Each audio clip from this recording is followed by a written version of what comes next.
নমস্কার বন্ধুরা, আজকে আমি বানিয়েছি নিরামিষ থালি। হ্যাঁ বন্ধুরা, নিরামিষ থালি। তো চলো বন্ধুরা শুরু করা যাক। আজকের এই নিরামিষ থালিতে আমি কি রেসিপি বানিয়েছি। তো চলো বন্ধুরা, প্রথমে একটা কড়াই নেব। কড়াইয়ের মধ্যে তেল ঢেলে তেলটাকে গরম করে ঘরোয়া আলু ভাজাগুলোকে ভালো করে ভেজে নেব। ভেজে নেওয়ার পর এক এক করে তুলে নেব।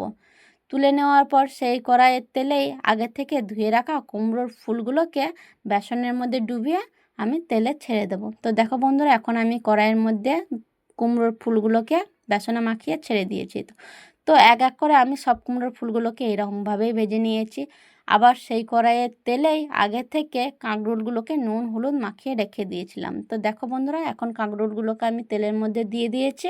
এবার কিছুক্ষণ নাড়াচাড়া করব, তারপর ঢাকা দিয়ে দেবো। ঢাকা দিয়ে দেওয়ার পর আমি গ্যাসটাকে একটু লো হিটে করে রাখবো। তো দেখো বন্ধুরা, এখন কাঁকরোল ভাজাও রেডি হয়ে গেছে। এরপর একটু নাড়াচাড়া করে আমি এগুলোকে নামিয়ে নেব। নামিয়ে নেওয়ার পর কড়াইয়ে একটু তেল দেবো, তারপর একটু নুন দেবো, হলুদ দেবো, তারপর সয়াবিনগুলোকে ভালো করে ভেজে নেব।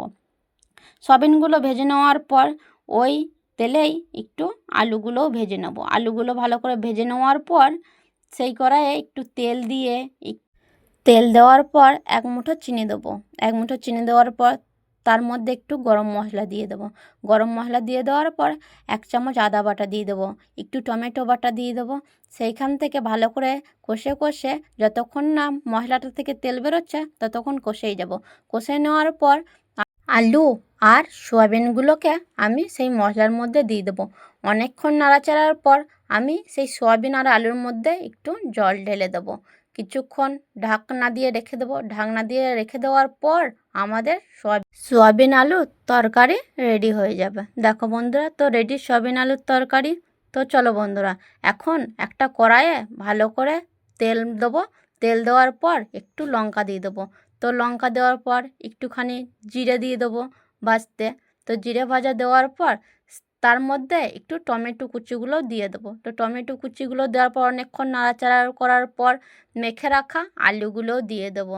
মেখে রাখা আলুগুলো দিয়ে দেওয়ার পর অনেকক্ষণ ধরে নাড়াচাড়া করে আমাদের আলুর ভর্তাও রেডি হয়ে যাবে। তো বন্ধুরা, আজকের এই নিরামিষ থালির রেসিপি কেমন হয়েছে সবাই বলো কিন্তু। আজকের মধ্যে ব্লগটি এখানেই শেষ। আবার দেখা হবে অন্য ব্লগে। তো বন্ধুরা, সবাইকেই জানাই রাধে রাধে। তো সবাই দেখো এখন আমার ছেলে কীরকম খাচ্ছে। তো নমস্কার বন্ধুরা।